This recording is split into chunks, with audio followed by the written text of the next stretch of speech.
ఓం శాంతి. ఈరోజు అవ్యక్త బాప్దాత మురళి.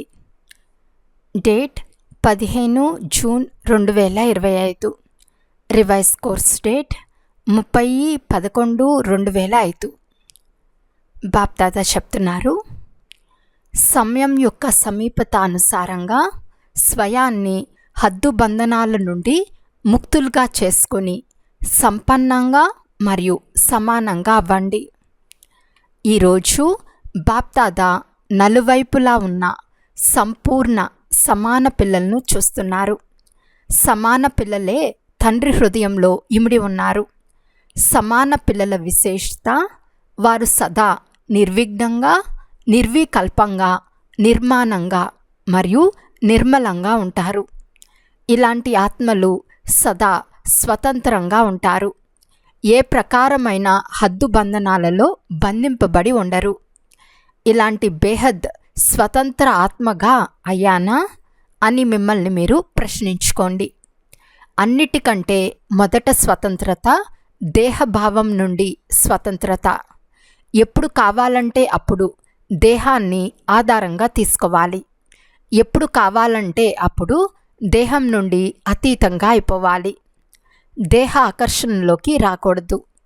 రెండవ విషయం, స్వతంత్ర ఆత్మ ఏ విధమైన పాత స్వభావ సంస్కారాల బంధనాల్లో బంధించబడదు.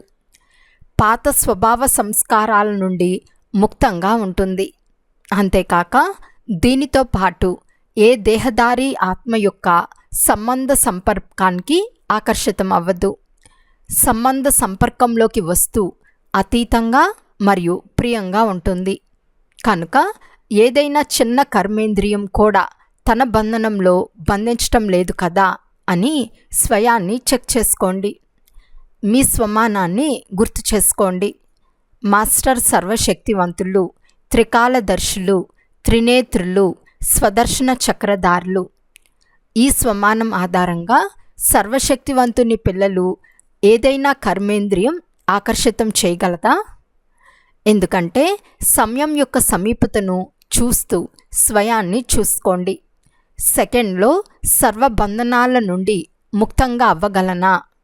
ఏదైనా అలాంటి బంధనం ఉండిపోలేదు కదా. ఎందుకంటే అంతిమ పేపర్లో నెంబర్ 1గా అయ్యేందుకు ప్రత్యక్ష ప్రమాణం సెకండ్లో ఎక్కడ ఎలా మనసు బుద్ధిని స్థిరం చేయాలనుకుంటారో అక్కడ సెకండ్లో స్థితమైపోవాలి. అలచడ్లోకి రాకూడదు. ఎలాగైతే స్థూల శరీరం ద్వారా ఎక్కడికి వెళ్ళాలనుకుంటే అక్కడికి వెళ్ళగలరు కదా, అదేవిధంగా బుద్ధి ద్వారా ఏ స్థితిలో స్థితమవ్వాలనుకుంటే ఆ స్థితిలో స్థితమైపోగలరా? సైన్స్ వారు తయారు చేసిన లైట్ హౌస్, మైట్ హౌస్ ద్వారా సెకండ్లో స్విచ్ ఆన్ చేస్తూనే లైట్ హౌస్ నలువైపులా లైట్ ఇవ్వటం ప్రారంభిస్తుంది, మైట్ ఇవ్వటం ప్రారంభిస్తుంది. అదేవిధంగా మీరు స్మృతి యొక్క సంకల్పం అనే స్విచ్ను ఆన్ చేస్తూనే లైట్ హౌస్, మైట్ హౌస్గా అయి ఆత్మలకు లైట్, మైట్ ఇవ్వగలరా? ఒక్క సెకండ్లో అశరీరిగా అయిపోండి అని ఆర్డర్ లభిస్తూనే అశరీరిగా అయిపోతారు కదా, లేక యుద్ధం చేయాల్సి వస్తుందా? చాలా కాలం యొక్క ఈ అభ్యాసమే చివర్లో సహయోగం చేస్తుంది. చాలా కాలపు అభ్యాసం లేకుంటే ఆ సమయంలో అశరీరిగా అయ్యేందుకు శ్రమ చేయాల్సి వస్తుంది. కనుక పూర్తి రోజంతట్లో కర్మ చేస్తూ మాటిమాటికి ఈ అభ్యాసం చేస్తూ ఉండండి అని బాప్దాదా డైరెక్షన్ ఇస్తున్నారు. దీనికోసం మనసు యొక్క కంట్రోలింగ్ పవర్ అవసరం. ఒకవేళ మనస్సు నియంత్రణలోకి వచ్చేస్తే ఏ కర్మేంద్రియము వశీభూతం చేసుకోలేదు. ఇప్పుడు సర్వాత్మలకు మీ ద్వారా శక్తి యొక్క వరదానం కావాలి. మాస్టర్ సర్వశక్తివాన్ ఆత్మలైన మీ పట్ల ఆత్మలకు ఇదే శుభ కోరిక ఉంది. శ్రమ లేకుండా వరదానం ద్వారా, దృష్టి ద్వారా, వైబ్రేషన్ల ద్వారా మమ్మల్ని ముక్తులుగా చేయాలి. ఇప్పుడు శ్రమ చేసి అందరూ అలసిపోయారు. మీరందరూ కూడా శ్రమ నుండి ముక్తులుగా అయిపోయారు కదా, లేక ఇప్పుడు కూడా శ్రమ చేయాల్సి వస్తుందా? శ్రమ నుండి ముక్తంగా అయ్యేందుకు సహజ సాధనం మనసు నుండి తండ్రికి అతి స్నేహీయులుగా అవ్వటమని ఇంతకుముందు కూడా వినిపించాం. బ్రాహ్మణాత్మలైన మీరు జన్మ తీసుకుంటూనే చేసిన ప్రతిజ్ఞ గుర్తుందా? ఎప్పుడైతే తండ్రి తన వారిగా చేసుకున్నారో, బ్రాహ్మణ జీవితాన్ని ఇచ్చారో, అప్పుడు బ్రాహ్మణ జీవితంలో మీరందరూ ఏ ప్రతిజ్ఞ చేశారు? ఒక్క తండ్రి తప్ప మరెవ్వరూ లేరు. ప్రతిజ్ఞ గుర్తుందా? గుర్తుంటే తల ఊపండి. మంచిది. చేతులు ఊపుతున్నారు. పక్కాగా గుర్తుందా లేక అప్పుడప్పుడు మర్చిపోతారా? చూడండి, 63 జన్మలు మర్చిపోయేవారిగా అయ్యారు. ఇప్పుడు ఈ ఒక్క జన్మ స్మృతి స్వరూపులుగా అయ్యారు. కనుక బాల్యంలో చేసిన ప్రతిజ్ఞ గుర్తుందా అని తండ్రి పిల్లలను అడుగుతున్నారు. బాబా ఎంత సహజంగా చేశారు. ఒక్క తండ్రిలోనే ప్రపంచం ఉంది. ఒక్క తండ్రితో సర్వ సంబంధాలు ఉన్నాయి. ఒక్క తండ్రి ద్వారా సర్వప్రాప్తులు ఉన్నాయి. చదివించేవారు కూడా ఒక్కరే, మరియు పాలన చేసేవారు కూడా ఒక్కరే, అన్నిట్లో ఒక్కరే. ఈశ్వర్య పరివారం కూడా ఉంది, కానీ పరివారం కూడా ఒక్క తండ్రిదే. వేరువేరు తండ్రుల పరివారం లేదు, ఒకే పరివారం ఉంది. పరివారంలో కూడా పరస్పరం ఆత్మిక స్నేహం ఉంది. కేవలం స్నేహం కాదు, ఆత్మిక స్నేహం ఉంది. మీరు జన్మతో చేసిన ప్రతిజ్ఞను బాప్దాదా స్మృతి ఇప్పిస్తున్నారు. ఏ ప్రతిజ్ఞ చేశారు? అందరూ చాలా ఉమంగ ఉత్సాహాలతో తండ్రి ఎదురుగా హృదయపూర్వకంగా అంతా మీదే, తనువు మనసు ధనం అన్నీ మీవే అని చెప్పారు. కనుక మీరు ఇచ్చేసిన వస్తువులను తండ్రి తిరిగి మీకు తాకట్టు రూపంలో కార్యంలో ఉపయోగించేందుకు ఇచ్చారు. మీరైతే తండ్రికి ఇచ్చేశారు కదా, లేక కొద్ది కొద్దిగా వాపస్ తీసేసుకుంటున్నారా? వాపస్ తీసుకుంటే తాకట్లో ద్రోహం చేసినట్లు అవుతుంది. కొంతమంది పిల్లలు ఆత్మిక సంభాషణ చేసేటప్పుడు నా మనసు అశాంతిగా ఉంది అని అంటారు. నా మనసు అనేది ఎక్కడి నుండి వచ్చింది? ఎప్పుడైతే నాది అనే దాన్ని నీది అని అర్పణ చేశారో అప్పుడిక నా మనసు ఎక్కడి నుండి వచ్చింది? మీరందరూ నయా పైసా లేని చక్రవర్తులుగా అయిపోయారు. ఇప్పుడు మీదంటూ ఏమీ లేదు, నయా పైసా లేదు, కానీ చక్రవర్తులుగా అయిపోయారు. ఎందుకు? తండ్రి ఖజానా ఏదైతే ఉందో అది మీ ఖజానాగా అయిపోయింది. కనుక చక్రవర్తులుగా అయిపోయారు కదా. పరమాత్మ ఖజానాయే పిల్లల ఖజానా. కనుక బాప్దాదా ప్రతిజ్ఞలను స్మృతి ఇప్పిస్తున్నారు. నీది అనే దానిలో నాది అని అనకండి. తండ్రి చెప్తున్నారు, తండ్రి మీ అందరినీ పరమాత్మ ఖజానాలతో సంపన్నంగా చేశారు. మీ బాధ్యతను తండ్రి తీసుకున్నారు. తండ్రి మీకు ఏమని చెప్పారు? మీరు నన్ను స్మృతి చేసినట్లయితే సర్వప్రాప్తులకు అధికారులుగా అయిపోతారు. కేవలం స్మృతి చేయండి. అప్పుడు మీరు బాబా మేము మీ వారము, మీరు మావారు అని అన్నారు. ఇదే ప్రతిజ్ఞ చేశారు కదా. తండ్రి చెప్తున్నారు, ఖజానాలను సదా స్వయం పట్ల మరియు సర్వుల పట్ల కార్యంలో ఉపయోగించండి. ఎంతగా కార్యంలో ఉపయోగిస్తారో అంతగా ఖజానా పెరుగుతూ ఉంటుంది. సర్వశక్తుల ఖజానాను కార్యంలో ఉపయోగించండి. నేను సర్వశక్తివంతుణ్ణు అనే జ్ఞానాన్ని కేవలం బుద్ధిలో ఉంచుకోకండి, కానీ సర్వశక్తులను సమయ ప్రమాణంగా కార్యంలో ఉపయోగించండి మరియు సేవలో ఉపయోగించండి. బాప్దాదా మెజారిటీ పిల్లల లెక్కాచారం చూశారు. ఒకవేళ 2 శక్తులు సదా స్మృతిలో ఉంటే మరియు సమయానికి కార్యంలో ఉపయోగిస్తే సదా నిర్విఘ్నంగా ఉంటారు. అప్పుడు మీ ముందుకు వచ్చేందుకు విఘ్నానికి శక్తి ఉండదు. ఇది తండ్రి ఇస్తున్న గ్యారంటీ. సర్వశక్తులు ఉండాల్సిందే, కానీ సహన శక్తి మరియు అనుభూతి చేసే శక్తుల గురించి చూశారు. రియలైజ్ కూడా చేసుకుంటున్నారు, కానీ దాన్ని ప్రాక్టికల్ స్వరూపంలోకి తీసుకురావటంలో అటెన్షన్ తక్కువగా ఉంది. కనుక ఏ సమయంలో రియలైజ్ చేస్తారో ఆ సమయంలో మీ నడవడిక మరియు ముఖం మారిపోతుంది. రియలైజ్ చేసుకున్నాము అని చాలా మంచి ఉమంగ ఉత్సాహాల్లోకి వచ్చేస్తారు, కానీ తర్వాత ఏమవుతుంది? అందరూ అన్వీలే కదా. తర్వాత ఏమవుతుంది? దాన్ని ప్రతి సమయం స్వరూపంలోకి తీసుకురావటంలో లోపం వచ్చేస్తుంది. ఎందుకంటే ఇక్కడ స్వరూపంగా అవ్వాలి. కేవలం బుద్ధి ద్వారా తెలుసుకోవటం వేరే విషయం, కానీ దాన్ని స్వరూపంలోకి తీసుకొచ్చే అవసరం ఉంది. అప్పుడప్పుడు బాప్దాదా కొంతమంది పిల్లలపై దయ కూడా వస్తుంది. పిల్లలు శ్రమ చేయలేరు కనుక పిల్లల బదులు నేనే చేస్తాను అని తండ్రి భావిస్తారు. కానీ ఎవరు చేస్తారో వారే పొందుతారు అనే రహస్యం డ్రామాలో ఉంది. కనుక బాప్దాదా సహయోగమైతే తప్పకుండా ఇస్తారు, కానీ పిల్లలే చేయాల్సి వస్తుంది. పిల్లలు చాలా మంచి మంచి సంకల్పాలు చేయటాన్ని బాప్దాదా చూశారు. అమృత వేళ బాప్దాదా వద్దకు మంచి మంచి సంకల్పాల మాలలు చాలా చాలా వస్తున్నాయి. ఇది చేస్తాము, ఇది చేస్తాము, ఇది చేస్తాము అని సంకల్పం చేస్తారు. బాప్దాదా కూడా వాహ్ పిల్లలు వాహ్ అని సంతోషిస్తారు. అయితే చేయటంలో బలహీనంగా ఎందుకు అయిపోతున్నారు? దీనికి కారణం ఏమంటే బ్రాహ్మణ పరివారంలో సంఘటన యొక్క వాయుమండలం.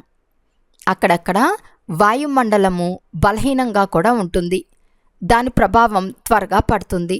తర్వాత వారి భాష ఎలా ఉంటుందో చెప్పమంటారా? భాష చాలా మధురంగా ఉంటుంది. ఇదైతే నడుస్తుంది, ఇదైతే జరుగుతుంది అని అంటారు. ఇలాంటి సమయంలో ఏ సంకల్పాలు చేయాలి? ఇది జరుగుతుంది, ఇది నడుస్తుంది అనే సంకల్పాలు సోమర్తనాన్ని తీసుకొస్తాయి. కనుక ఆ సమయంలో మీ భాషను పరివర్తన చేసుకోండి. ఆ సమయంలో తండ్రి యొక్క ఆజ్ఞ ఏమిటి? తండ్రికి ఏది ఇష్టము? తండ్రి ఏ విషయాన్ని ఇష్టపడతారు? తండ్రి ఇది చెప్తారా, ఇది చేశారా అని ఒకవేళ తండ్రి గుర్తుకొస్తే సోమరితనం సమాప్తమైపోయి ఉమ్మంగ ఉత్సాహాలు వచ్చేస్తాయి. సోమరితనం కూడా చాలా ప్రకారాలుగా వస్తుంది. మీరు పరస్పరంలో క్లాస్ చేసుకుని లిస్ట్ తీయండి. ఒకటేమో సాధారణ సోమరితనం, మరొకటి రాయల్ సోమరితనం.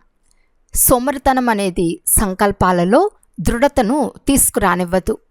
దృఢతయే సఫలతకు సాధనం. అందుకే సంకల్పం వరకే ఉండిపోతుంది, కానీ స్వరూపంలోకి రావటం లేదు. ఈరోజు ఏం విన్నారు? ప్రతిజ్ఞలను గుర్తు ఇప్పించాం కదా. ఎంత మంచి మంచి ప్రతిజ్ఞలు చేస్తారు అంటే ఆ ప్రతిజ్ఞలు విని బాప్దాదా సంతోషిస్తారు. కానీ ఎంతగా ప్రతిజ్ఞలు చేస్తారో అంతగా వాటి నుండి లాభాన్ని తీసుకోరు. బాబా మా నుండి ఏం కోరుకుంటున్నారు అని మీరు అడుగుతారు కదా. బాప్దాదా ఇదే కోరుకుంటున్నారు. సమయానికి ముందే అందరూ ఎవర్ రెడీగా అయిపోండి. సమయం మీకు మాస్టర్గా అవరాదు, మీరు సమయానికి మాస్టర్లు. కనుక సమయం కంటే ముందే సంపన్నంగా అయి విశ్వమనే స్టేజ్ పైన తండ్రితో పాటు పిల్లలైన మీరు కూడా ప్రత్యక్షం అవ్వాలని బాప్దాదా కోరుకుంటున్నారు. కొత్త కొత్త పిల్లలు ఎవరైతే కలుసుకునేందుకు వచ్చారో వారి చేతులెత్తండి. చేతులు పెద్దగా ఎత్తండి. మంచిది. బాప్దాదా కొత్త కొత్త పిల్లలను చూసి సంతోషిస్తున్నారు.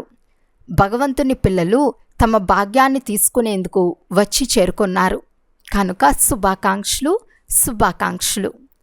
ఇప్పుడు ఎవరైతే కొత్త పిల్లలు వచ్చారో వారిలో ఎవరు అద్భుతం చేసి చూపిస్తారో చూస్తాము. భలే వెనక వచ్చి ఉండవచ్చు, కానీ ముందుకు వెళ్ళి చూపించండి.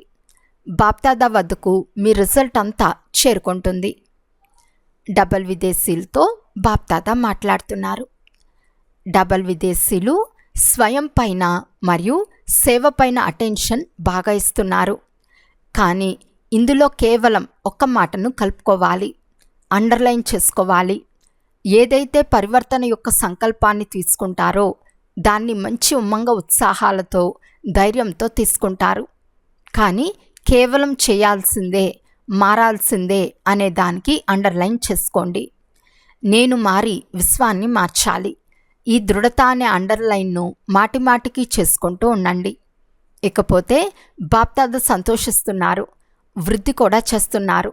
అంతేకాక సేవ మరియు స్వయంపై అటెన్షన్ కూడా ఉంది.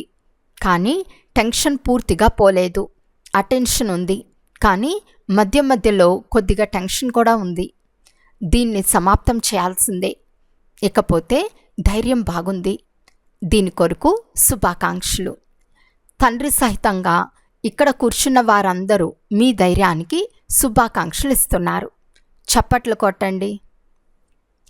మీరైతే ఇక్కడ కూర్చుని ఉన్నారు, కానీ బాప్దాదాకు దూరంగా కూర్చుని ఉన్న చాలామంది పిల్లలు ప్రియస్మృతులు కూడా లభించాయి. బాప్దాదా పిల్లలు ఒక్కొక్కరిని నయనాలలో ఇముడ్చుకొని చాలా హృదయపూర్వక ఆశీర్వాదాలను ఇస్తున్నారు. భారతదేశం నుండి, విదేశం నుండి చాలామంది పిల్లల ప్రియస్మృతులు వస్తున్నాయి. ఉత్తరాలు వస్తాయి, ఈమెయిల్స్ వస్తాయి. అన్నీ బాబా వద్దకు చేరుకున్నాయి. మంచిది. బాప్దాదా ఒక్క సెకండ్లో అశరీరీ భవ యొక్క డ్రిల్ను చూడాలని అనుకుంటున్నారు. ఒకవేళ చివర్లో పాస్ అవ్వాలి అంటే ఈ డ్రిల్ చాలా అవసరం. కనుక ఇప్పుడు ఇంత పెద్ద సంఘటనలో కూర్చుని ఒక్క సెకండ్లో దేహభావం నుండి అతీతమైన స్థితిలో స్థితమైపోండి. ఏ ఆకర్షణ ఆకర్షించరాదు. బాబా డ్రిల్ చేయించారు. అచ్చా, బాప్దాదా అందరికీ యాద్ ప్యార్ తెలుపుతున్నారు. నలువైపులా ఉన్న తీవ్ర పురుషార్థి పిల్లలకు, సదా స్వపరివర్తన మరియు విశ్వ పరివర్తన యొక్క సేవలో తత్పరులై ఉండే విశేషమైన ఆత్మలకు, సదా బ్రహ్మాబాబా సమానం కర్మయోగి ఆత్మలకు, కర్మల మరియు కర్మేంద్రియాల ఆకర్షణ నుండి ముక్తంగా ఉండే ఆత్మలకు, సదా దృఢతను ప్రతి సంకల్పము, ప్రతి మాట, ప్రతి కర్మలో స్వరూపంలోకి తీసుకొచ్చే తండ్రి సమీప మరియు సమాన పిల్లలకు బాప్దాదా యొక్క హృదయపూర్వక ఆశీర్వాదాలు మరియు హృదయపూర్వక ప్రియస్మృతులు స్వీకరించండి మరియు నమస్తే. బాప్దాదాకు పిల్లలందరి తరపు నుండి హృదయపూర్వక ప్రియస్మృతులు మరియు నమస్తే నమస్తే నమస్తే. ఆరోగ్యంగా అయిపోయారు. ఇప్పుడు అనారోగ్యం పోయింది. జబ్బులు మహారథుల నుండి వీడ్కోలు తీసుకునేందుకు వస్తాయి. లోపలే కర్మాతీతంగా అయ్యేందుకు రిహార్సల్ చేస్తున్నారు. దాది నిశ్చంత చక్రవర్తి అని జానకి దాది చెప్తున్నారు. మీకేమైనా చింత ఉందా? మీరు కూడా నిశ్చంతులు. ఇరువురు పాత్రను మంచిగా అభినయిస్తున్నారు. అన్నిటికంటే గొప్ప బాధ్యత యొక్క కిరీటాన్ని ధరించేందుకు నిమిత్తంగా అయితే అయ్యారు కదా. మీరందరూ సాతీలు. మిమ్మల్ని చూసి ఉమంగ ఉత్సాహాల్లోకి వస్తారు కదా. ఇప్పుడు కొత్తగా ఏం చేయాలి? బాబాయే కొంత ప్రేరణ ఇవ్వాలి అని దాది అంటున్నారు. బాప్దాదా ఇంతకుముందు వినిపించారు. ప్రతి వర్గం యొక్క పుష్పగుచ్చాన్ని తయారు చేయాలి. వారు మైక్గా కూడా ఉండాలి, మైట్గా కూడా ఉండాలి. కేవలం మైక్ మరియు సంపర్కం వారు కాదు, సంబంధంలో కూడా సమీపంగా ఉండాలి. ఇలాంటి పుష్పగుచ్చాన్ని తయారు చేయండి. తర్వాత ఆ గ్రూప్ సేవ చేసేందుకు నిమిత్తంగా అవుతుంది. వారు మైక్గా అవుతారు మరియు మీరు మైట్గా అవుతారు. వారు ఆంతరికం నుండి బాబా అని వచ్చినప్పుడే ప్రభావం పడుతుంది. వారిని సంబంధంలోకి సమీపంగా తీసుకురండి. అప్పుడప్పుడు సంబంధంలోకి వస్తారు కనుక కొద్దిగా నష తగ్గిపోతుంది. ఎక్కడ సంబంధ సంపర్కంలోకి వచ్చినా అక్కడ మీతో సంబంధం మరియు సంపర్కం ఉన్నట్లయితే సరైపోతారు. అచ్చా, ఈరోజు వరదానము. సదా శ్రేష్టము మరియు కొత్త ప్రకారాల సేవ ద్వారా వృద్ధి చేసే సహజ సేవాదారీ భవ. సంకల్పాల ద్వారా ఈశ్వర్య సేవ చేయటం కూడా సేవ యొక్క శ్రేష్టమైన మరియు కొత్త పద్ధతి. ఎలాగైతే వజ్రాల వ్యాపారి ప్రతిరోజు ఉదయం తన ప్రతి రత్నాన్ని స్వచ్ఛంగా ఉందా, మెరుపు సరిగ్గా ఉందా, సరైన స్థానంలో ఉందా అని చెక్ చేస్తాడో, అలా ప్రతిరోజు అమృత్ వేళ మీ సంపర్కంలోకి రాబోయే ఆత్మలపై సంకల్పాల ద్వారా దృష్టి సారించండి. ఎంతగా మీరు వారిని సంకల్పాల ద్వారా గుర్తు చేసుకుంటారో అంతగా ఆ సంకల్పాలు వారికి చేరుకుంటాయి. ఈ విధంగా సేవ యొక్క కొత్త పద్ధతులను ఆచరిస్తూ వృద్ధిని చేస్తూ వెళ్ళండి. మీ సహజయోగం యొక్క సూక్ష్మ శక్తి ఆత్మలను మీ వైపుకు స్వతహాగానే ఆకర్షిస్తుంది. స్లోగన్: సాకులు చెప్పటాన్ని మర్జీ చేసి బేహద్ వైరాగ్య వృత్తిని ఇమర్జ్ చేసుకోండి. అవ్యక్త సూచన: ఆత్మీక స్థితిలో ఉండే అభ్యాసం చేయండి. అంతర్ముఖులుగా అవ్వండి. జ్ఞానం యొక్క మననంతో పాటు శుభభావన యొక్క సంకల్పాలు సకాశిచ్చే అభ్యాసం, మనసా మౌనం లేక మధ్య మధ్యలో ట్రాఫిక్ కంట్రోల్ యొక్క అభ్యాసాన్ని రోజులో ఫిక్స్ చేసుకోండి. అంతర్ముఖత అనే గదిలో కూర్చుని ఎంతగా రీసెర్చ్ చేస్తారో అంతగా మంచి టచింగ్ అవుతుంది. అంతేకాక ఆ టచింగ్ ద్వారా అనేక మంది ఆత్మలకు లాభం కలుగుతుంది. అచ్చా, ఓం శాంతి.